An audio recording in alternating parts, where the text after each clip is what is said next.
ายดีสบายดีทุกคนเด้อยินดีต้อนรับเข้าสู่ช่องติ๊กสาวลาวลังซานตอนนี้กำลังต่ำอีกแล้วทุกคนเมื่อกี้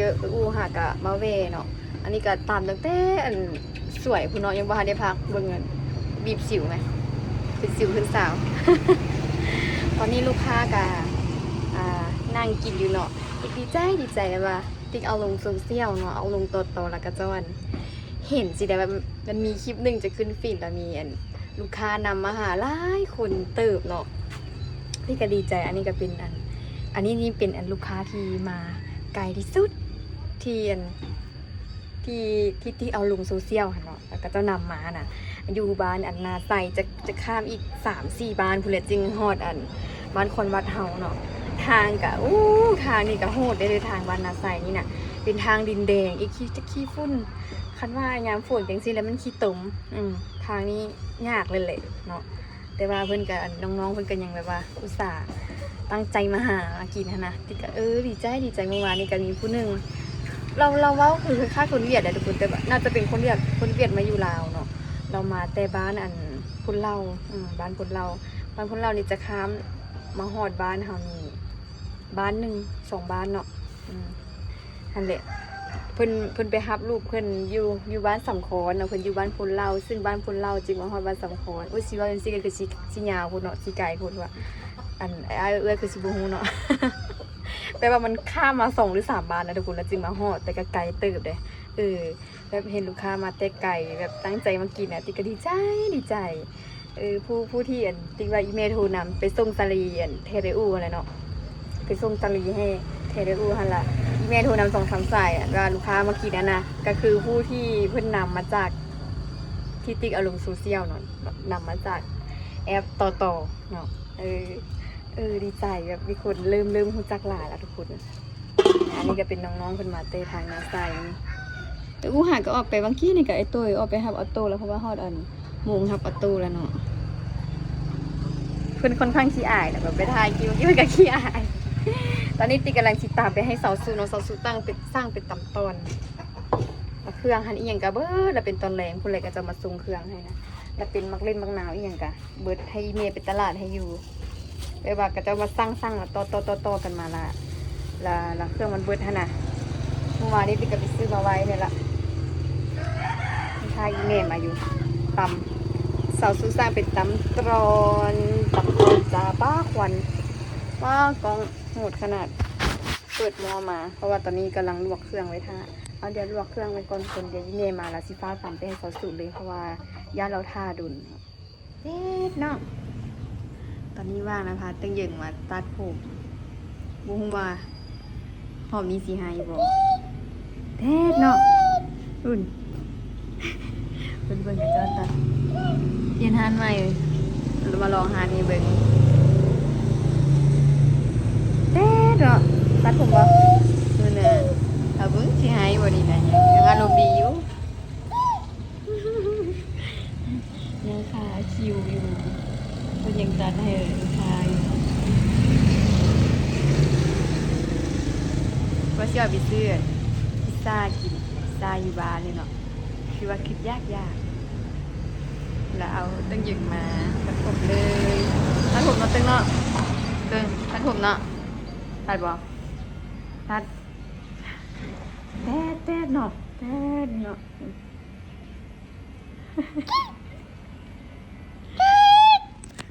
สบายดีไอ้น้องนัทวันตัดผมตึงให้บ่สบายดีไอ้แม่ตึงให้บ่บ่ให้เนาะหัวเท่าเบิ้ง เปลี่ยนในทรงใหม่ทรงนั้นเป็นอย่างนี้หอยตัวยังกันน้องหลายทรงนี้นะน้ำฝุ่นดิอ่อนนี่อันนี้สิวเลยมันเป็นยุงแต่ว่าอันนี้ยุงมันสิวฝุ่นงึกหัวงึกอยู่เอายิ้มหวานดูให้หน่อยเลยยิ้มหวานพ่อมาหาว่ะพ่อเติ้งมาหาว่ะพ่อมาหาพ่อมาเมื่อวานนี้น้องพ่อมาหาเติ้งวันนี้น้อง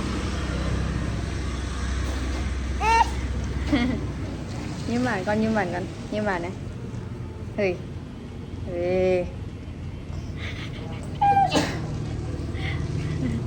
บนวันรุ่นกันว่าสีหายบน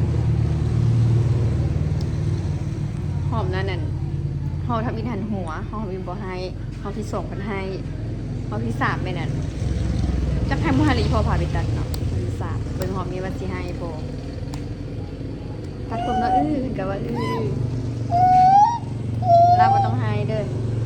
ว่าเยอะลาบ่ต้องให้เด้อตัดหล่อๆเนาะตัดงามๆเนาะ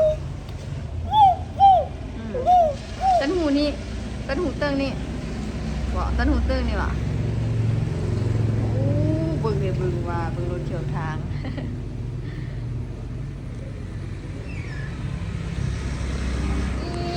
ตรงผมใหม่ตั้งอย่างเด้อคันขาเด้อบัดนี้เดี๋ยวอุ้มตัดมาให้ทุกคนเอ้ยบ่โลดเนาะให้จนได้มีขึ้นคันขายไปอาบน้ำเนาะไม่ได้ไปซื้อพิซซ่าก็แล้วมันมาสั่งตำพอดีหีบตัดแล้วก็หีบซีหีบออกไปที่จริงอยากได้ทรงผมแบบคือผู้ใหญ่ค่ะนะแต่ว่าสันนี้ก็งามแล้วเนาะอันนี้ไฮโพดได้อุ้มตัดบนผมเต็มติ๊กหมดเลยเดี๋ยวชีฟ้าเอาไปตำลูกค้ากับอีเมลทุนน้ำอีกแล้วไปใส่ใน1มาได้เลยมาโอ้สิสตาร์ทเองอ่ะนี่คือเครื่องเข้ามาทุกคนเนี่ยเป็นประเภทตีนไก่วันนี้ลองเอาปีกไก่มาป่นน้ำเพราะว่าชีตำต้นเนาะชีลองเอามาป่นตรงนะชีลองเปลี่ยนแบบเครื่องใส่หลายๆบึงแต่ว่าบางอย่างกับบุมีบางอย่างจะเอาแบบเก่าอันนี้มันย่อขาวดูเลยว่า30 กีบเนาะนี่ก็ซื้อเครื่องเข้ามาเบิดมีทั้งเครื่องดื่มแล้วก็ขนมเนาะแล้วก็นี่แหละประเภทของสดนี่ก็สิมาเตรียมเครื่องเพราะว่าติ๊กซีเรียนสีลองให้เซถุงเบิ้งค่ะนะสีลองให้เซถุงใบเบิ้ง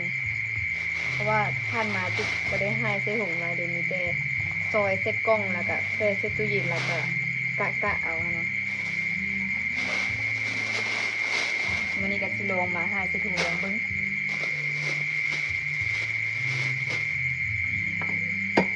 เตรียมเครื่องขายอื่น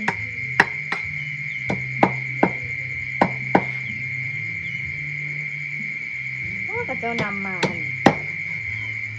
แต่โซเชียลเนาะที่ติ๊กเอาลงนะหลายคนแล้วแท้เอามา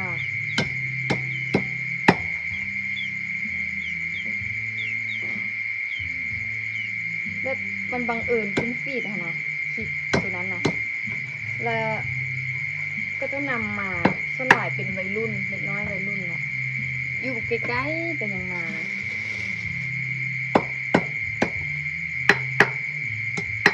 ผู้ใดมาผู้ใดก็ว่านำมาแต่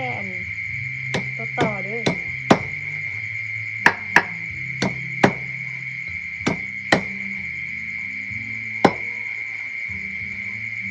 ตีกันเลยพยายามถ่ายต่ำลุงถ่ายต่ำหันลุงแต่ว่าถ่ายคลิปนี่ไม่ค่อยได้จับโทรศัพท์มือวานนี้มื้อคืนกับเมื่อวานนี้ก็ลูกค้าเขาพร้อมกันค่ะเอามากินยูฮานพร้อมกันทั้งสั่งมาซื้อยูนาฮานแล้วก็สั่งให้ไปส่งอีกพร้อมกันเลยคุณจนว่าหัวปิ้นเลยบ่ทันเป็นคนเดียวเลยแม่ก็ช่วยได้เล็กๆน้อยๆทำให้คนเกี่ยมเครื่องคนเป็นเสีย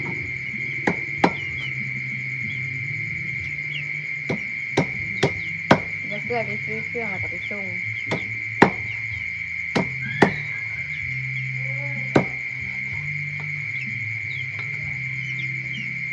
อันนี้ผู้ช่วยนี่แห้งไว้นั่นคือที่ทานลูกค้าบางคนกับโดนกับเจ้ากระทาเด้ว่ายังหลายโคกค่ะนะกับเจ้ากระทาอีกบางคนกับบัวทาแต่ว่าเป็นยังเนาะแต่ว่าเขาเฮ็ดบัวทานค่ะดิบัวทานทางเขาโทรศัพท์ลูกค้าโทรมา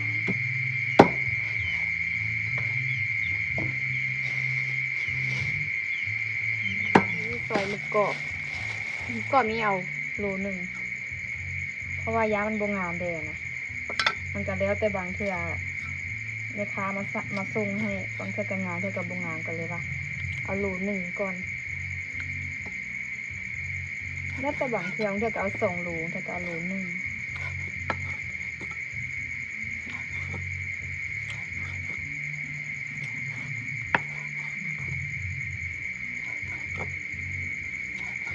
อาหารทะเลเป็นข้าวมื้ออื่นเป็นกุ้งเป็นหมึกอย่างนะ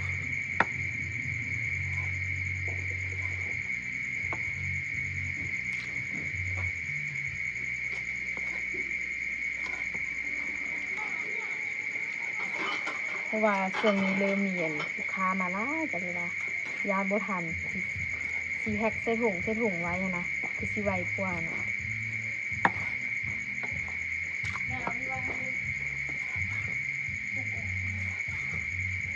ไปซื้อเครื่องนะเครื่องคืนอีกละ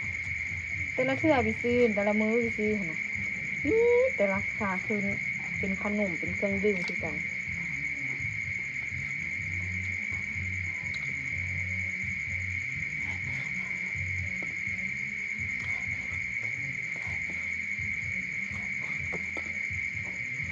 ที่ขึ้นราคาน้ำค่าเครื่องกะ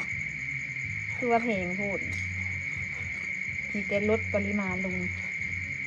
น้อยนึง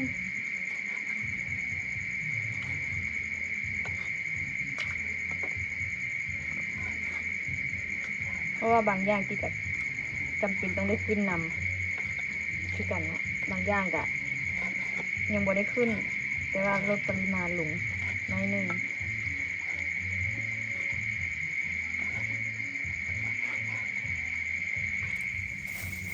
ซอยบึกกรอบแล้วล่ะค่ะ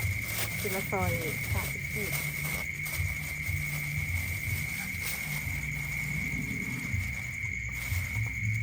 สั่งมาอย่างละ1 กิโลเพราะว่าก็จะมีพร้อมส่งตลอดนะเราอยากสั่งไว้หลายละหาบุมีตู้แช่แข็งนะมันยามันบริสุทธิ์มันเสียง่ายเลยตามเบียนอาหารทะเลเสียง่าย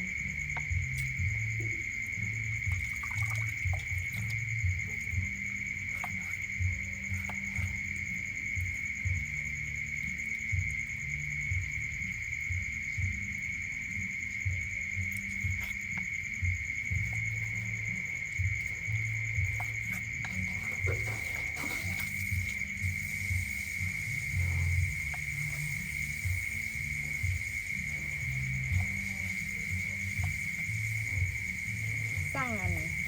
เป็นที่ขายเพื่อนพวกคุจีคุนกเพื่อสิขับเนาะคือสิได้ดี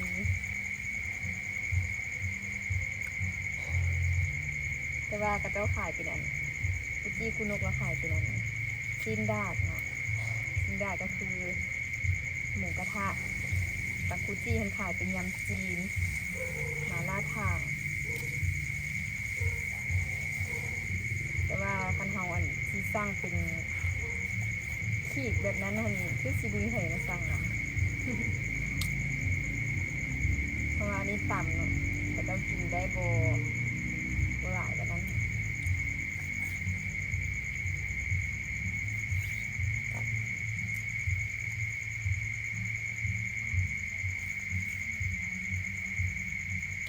สีโป้ยนะ30 กีบนี่เขาจะใส่กล่องไว้เนาะเพราะว่าทะเลนี่แบบมันบ่ได้ออกดุคือต่ำตอนแล้วก็ต่ำประเภทเส้นเปียกมีขาวอย่างเนาะอันนั้นมันจะออกดุเลยมันจะใส่ถุงไว้แต่ว่าต่ำทะเลนี่ก็ออกหลายอยู่แต่ว่ามันออกบ่ดุขนาดแล้วพอที่ใส่ถุงติดแต่ย่ามันเสียเนาะเพราะว่าอันนี้มันติดเคยเอาไว้แล้วมันแห้วนะมันเป็นแห้งๆนะนี่สิแช่น้ำไว้อันนี้ล้างแล้วก็แช่ไว้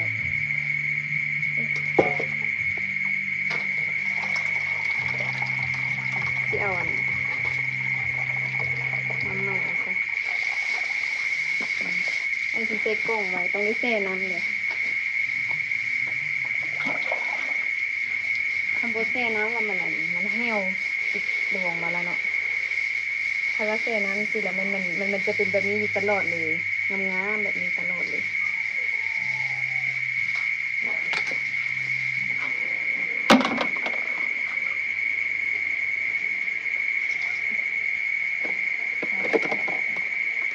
ก็จะแช่ดินไว้อันนี้แล้วเนาะ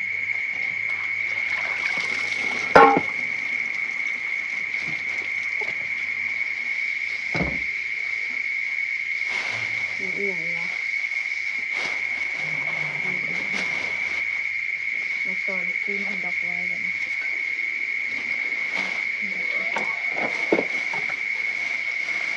นี่ตุกเก่าซอยตุกเก่าออกกันตำต้นนะขายดีตอนนั้นเ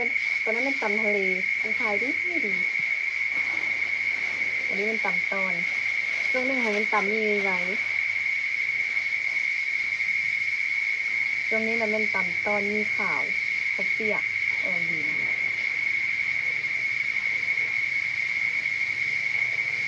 ตำต้นนี่อันดับหนึ่งเลย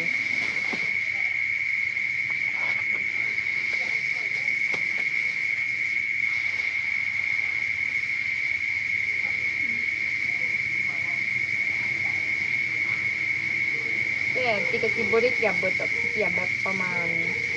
ซาวถุงประมาณซาวถุง30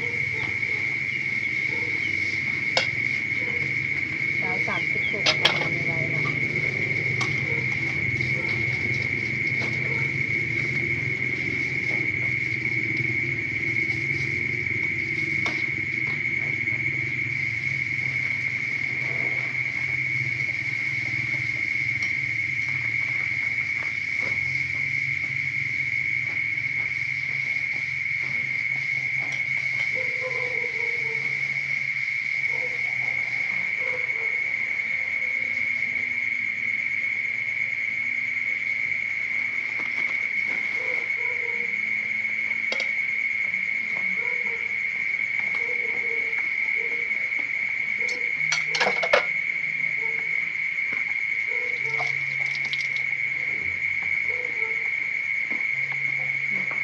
ซอยตอนประมาณนี้เข้าพ่อตัวที่ทุกอย่างจะมียกอันนี้เป็นอะไร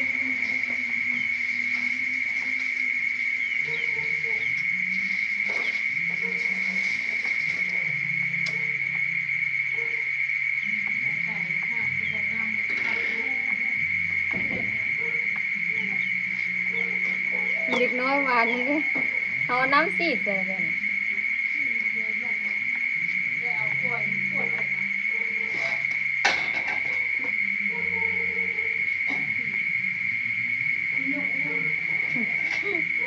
มีลูกค้าขายกับเพื่อน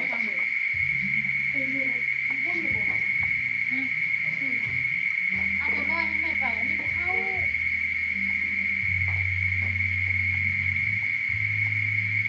เอาตัวน้อยมูเซอร์จังคนเอาเข้าซอยดอกแดงแล้วก็มันจะให้ดอกเหลือง ดูหน่อย ดอกเหลืองนะซอยน้ำมักแตกเลยเลื่อยมันแตกมันบงหา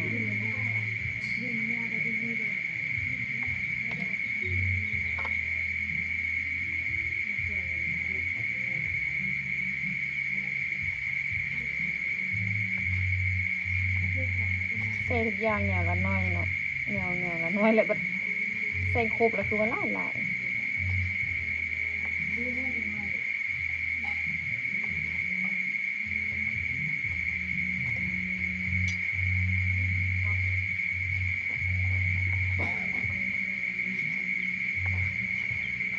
ถ้าขนาด20 อันเนี่ยมันก็หลาย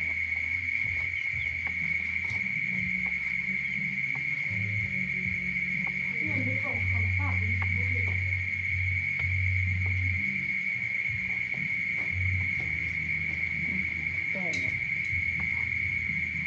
แล้วก็หอดคิวชิ้นชิ้นหมูปักกันแซ่บเลย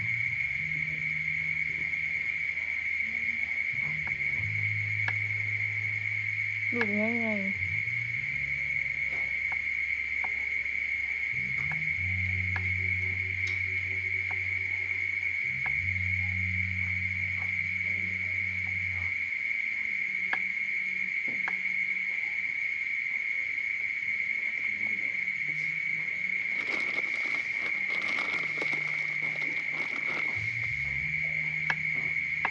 เพื่อก็ได้ทอดขายนะอันนี้นะมีลูกค้าสั่ง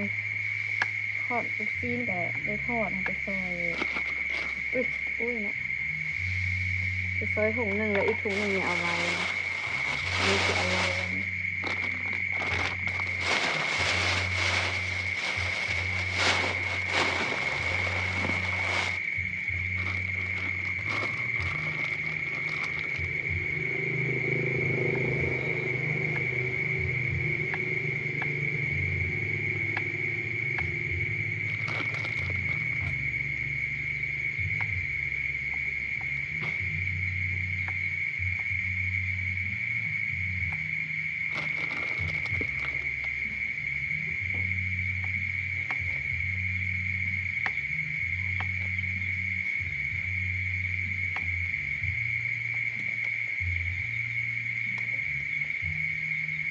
สีลวกติดไก่หมดโอ้คนละผมเนี่ยฟ้องหัวไปแล้วลวกตีนไก่กับปีกไก่ปีกไก่โลหนึ่งปีกไก่โลหนึ่ง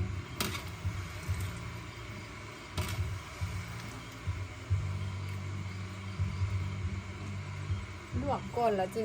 ไปแพ็คใส่ถุง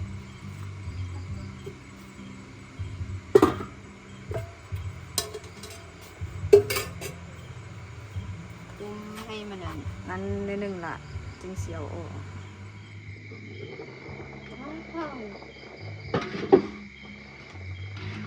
ถ้าจะเปื่อยเดี๋ยวเสียไปล้างน้ำก่อนเพราะว่าถ้าโบล้างน้ำแล้วมันสีเมือกเลยมันจะเป็นแบบเจลลี่ล้างน้ำแล้วก็แพ็คเลย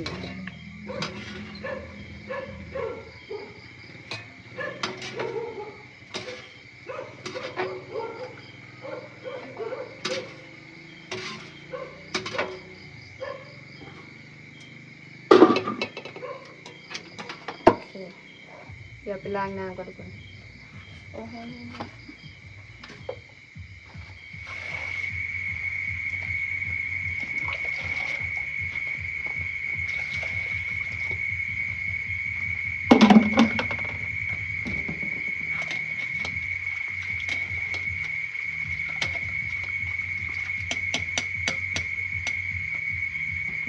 เชื่อกับป้านี่เลย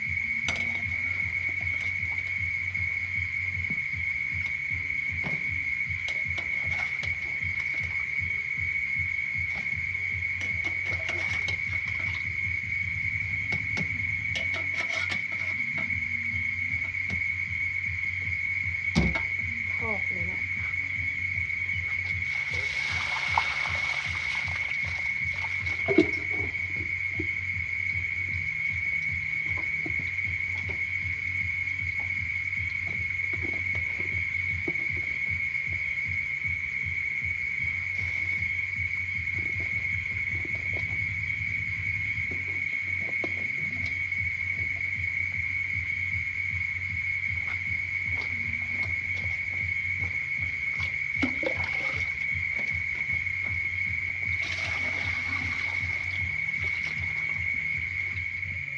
มันไปได้เกี่ยมแพ็คเลยทุกคน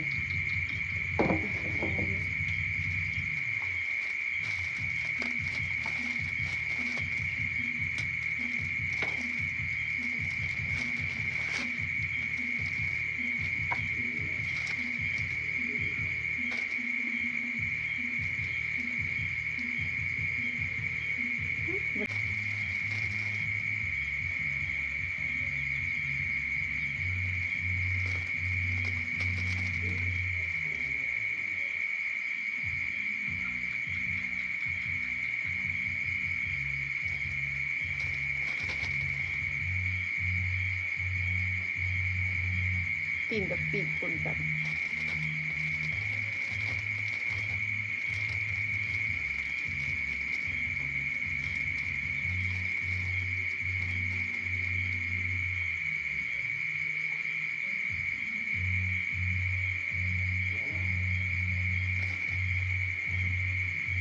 ส่แบบในละน้อยละน้อยไป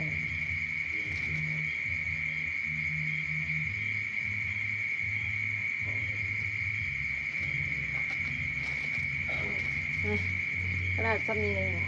แดงๆว่าละลายอันนี้เป็นตำตำข้าวเปียกตำมีข่าวตำมีใบอย่างเนาะใส่ประมาณนี้แต่ว่าคันเขายิบใส่นี่ น่าจะหลายกว่านี้นี่เนาะคันว่าตำต้นก็ใส่เป็น2 ถุงอันนี้ก็คือถุงหนึ่งเนาะที่จะใส่กล่อง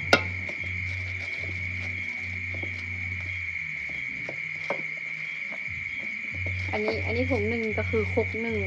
คือมีตำมีใบตำข้าวเปียกตำมีข่าวตำร้อนคำว่าสร้างตำต้นก็คือมีแต่ต้นเนาะบ่มีเส้นเส้นก็มีเลยที่จะใส่เป็นเส้นแก้วจะใส่2 ถุงถ้าตำต้นเขาจะใส่เป็น2 ถุงถ้าตำประเภทเส้นเขาจะใส่ถุงเดียวสินะ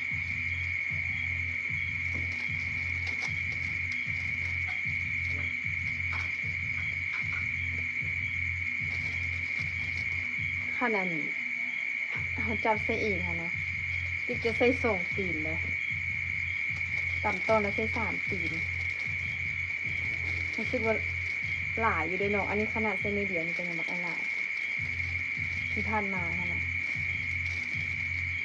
ที่เดียวนี้ก็ดีเลยเนาะ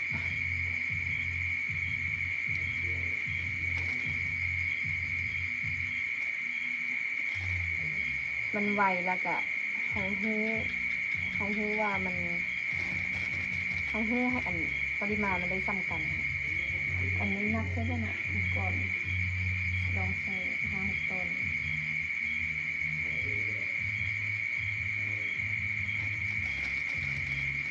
คือวันน้อยเนาะอันนี้ใส่จากต้น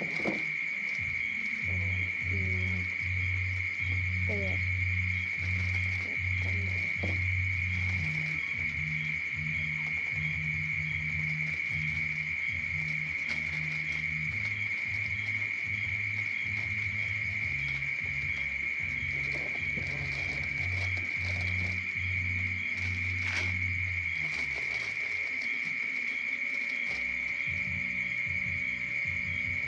เพราะว่าจะมีลูกค้านำมาจากต่อลายแหงเฮ็ดบ่ทันก็เลยต้องได้เฮ็ดแบบนี้แหละมันจะไวอีกเนาะจับมาทบเลยทบลวกเลยนะ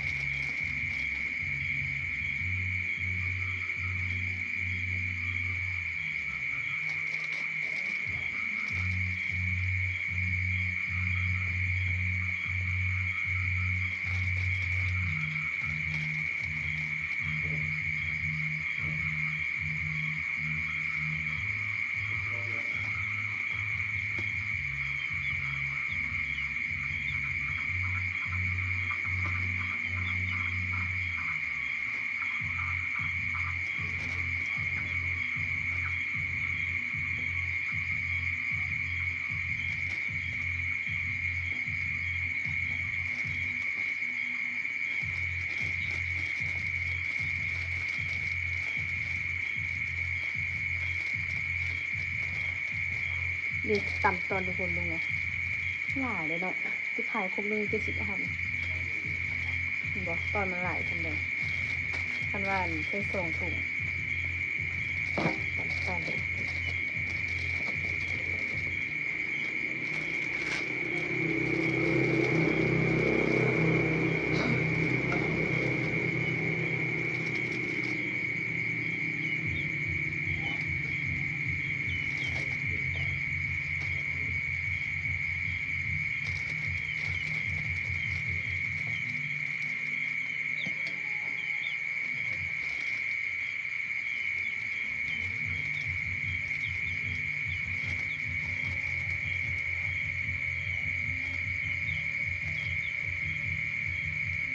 เพราะว่าเครื่องของมันแพงเนาะต้นทุนมันแพงแล้วก็ต้องได้ลดปริมาณลงนิดนึงที่จะไม่ลดหลายลดนิดเดียว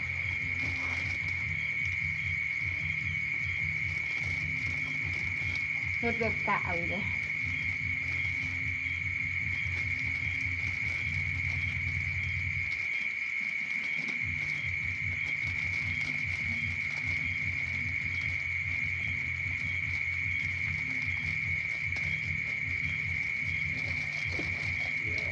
ตอนนี้ก็ให้แล้วเรียบร้อยแล้วทุกคนนี่เนาะพอดีกำลังให้เซหุงอยู่แล้วฝนตกตอนนี้ยังตกอยู่เด้ตกแต่ว่าบ่แห้งเนาะแต่ก็เปียกนั่นแหละนี่เลยเต็มกระตาหนึ่งกับอันกล่องหนึ่งเนาะนี่ติ๊กน้ำบางแล้วได้ซาว2 ถุงเนาะได้ซาว2 ถุงตีนไก่โลตีนไก่โล1ปีกไก่โล1หมึกกรอบโล1แล้วก็ฮอนดอกลูกซีนฮอนดอกอย่างละ10 ปลายอันนี้แหละ15ว่ะประมาณ15อย่างละ15 อันเนาะแล้วก็ลูกซีนหั่นถุงหนึ่งตำตอนนี้ต้องมีอันคางหมึกอีกได้นี่นะแต่ว่าคางหมึกหั่นมามื้ออื่นคางหมึกกับกุ้งมามื้ออื่นก็เลยว่าบ่ได้แพ็คใส่ขนาดบ่ได้แพ็คใส่หน่อยรู้สึกว่าหลายเลยใช่ถุงแบบนี้เนาะคือว่าหลายอยู่นะเดี๋ยวสิเอาไปไล่เบิ่งก่อนว่าได้ซาว2 ถุงนี่มันสิได้อันคืนโบเนาะถ้าว่ามันโบได้ก็สิลดลงอีก สิซ่องลดปริมาณลงอีกเนาะสิไปไล่เบิ่งบินเครื่องก่อนว่ามันสิได้คืนโบเนาะทางเวรนี้ได้ซาว2 ถุงแล้วเราทุกคนเดี๋ยวสิเอาไปแช่ตู้แช่ไว้แล้วก็สิอาบน้ำนอนละตอนนี้เป็นเวลา11 โมงครึ่งสิเข้า12สิเที่ยงคืนแล้วเนาะเตรียมเครื่องตั้งแต่8 9 โมงคาห้องอีกแต่คือสิบ่เห็นเนาะแต่มันบ่ได้ตกแห้งมันตกแบบฝนลินนะฝนลินตกเงี้ยสำหรับคลิปวิดีโอนี้ที่ก็ขอตัวลาทุกคนไปก่อนเด้อฝากทุกคนกดติดตามกดไลค์ช่องติ๊กสาวลาวน้องสาวเด้อทุกคนบ๊ายบาย